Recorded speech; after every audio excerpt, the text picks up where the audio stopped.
This video contains major spoilers for the Tower of God, so if you're not caught up, then this is your warning.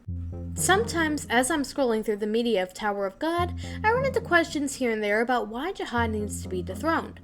Why dethrone a guy that seemingly does what he needs to for his subjects, and the only objection being he's wronged the protagonist?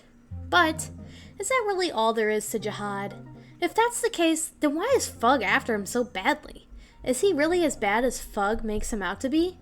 Today, we take a look at why Jahad must be stopped.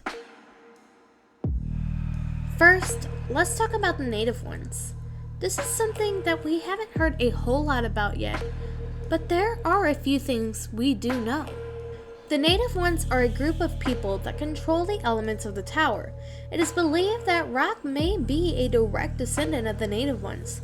Not only that, but during Jahad's climb up the tower with his 12 companions, the native ones were originally friends of Jahad. However, along the way, the native ones went from companion to foe, and according to Data Adorn's knowledge, Jahad had the majority of the native ones killed. The native ones who survived were then cursed.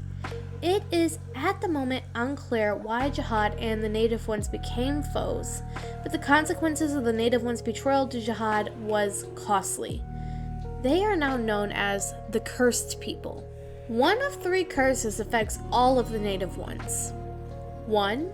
They are born with a male and female side in a single body and either lose their reproductive abilities or 2. Have their original power sealed off. 3. The curse also affects their chances of giving birth to a healthy child, which decreased their numbers exponentially. It is believed that Rak himself may be suffering from the second curse.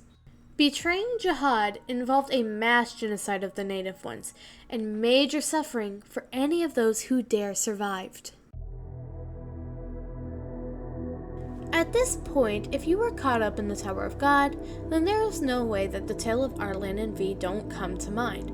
Arlen and V were 2 of the original 12 warriors that climbed the tower with Jahad. Jahad eventually decided to stop climbing the tower and become king. This angered Arlen and V, who wanted to continue the climb. However, what Jahad says goes. Despite the many protests, Jahad did become king and asked for Arlen's hand in marriage. Arlen made the very costly decision of refusing. She then ran away with her true love, V, and formed an organization to oppose Jahad with the main goal of taking back the key in Jahad's possession.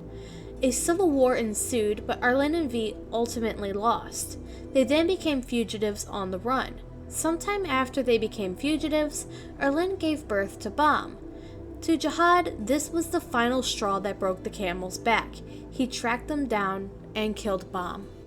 Arlen, overcome with grief, then tried to follow her son into the afterlife multiple times, but because of her immortality contract, was unable to.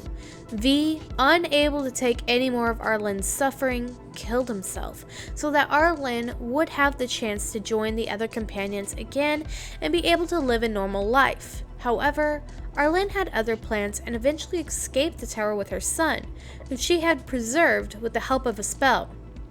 On the outside of the tower, she was able to resurrect her son and set in motion Bam's fate. It is unknown what Arlen's fate is on the outside at this time. However, what we do know is that Jahad felt that he had a right to Arlen, and his obsession with her doomed Bam to his fate, and Arlen and V's to theirs. To me, this is one of the most cruel things Jahad has done since becoming king. Not only is it cruel, but it was created because he never truly got over his obsession with Arlen. The entire project of the Princesses of Jihad is based on lies. First and foremost, a quick reminder to anyone who may have forgotten. The princesses are a group of elite females chosen to serve Jahad. In return, they receive a portion of his power. However, these princesses are then bound to rules. 1. They must not have a relationship with a man. 2. They must not marry. 3. They may not have a child. 4. They must not help an enemy of the empire. And 5. They may not enter the floor of death.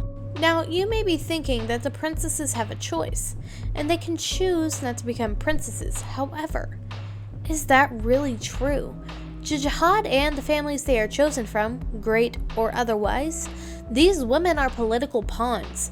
Failing to become a princess or choosing not to be one is not an option. A good example of this is Elaine. After she failed to become a princess, she was punished by the Lopobia family and forced to live her life enslaving other people for the family.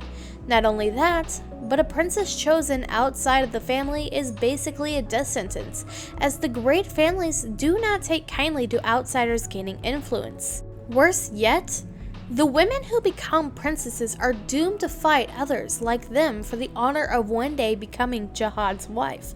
However, in order to do all this, a Princess of Jihad must collect all 13th month series. The weapons, however, are cursed, and Jahad knowingly let it happen. The competition is a farce with no real prize, because no matter how good a princess is, she will succumb to the fate of the curse placed on the weapons. Overall, Jahad created a very elaborate system in order to avoid marrying anyone that he did not want to marry. Not only that, but Jahad does not like anyone being put in front of himself. So if his army is not completely loyal to him and him alone, he has no qualms with killing the entire squadron. We watched helplessly as Caliban, who once did whatever Jahad asked of him, stood by only to watch everyone he ever loved and cared about be sent on a suicide mission. This in and of itself has led Caliban down his own path of taking revenge. It is still unknown if he will get that revenge or what will become of Caliban. However, it's truly tragic to watch one's loved ones be killed for the crime of being too loyal to their commander.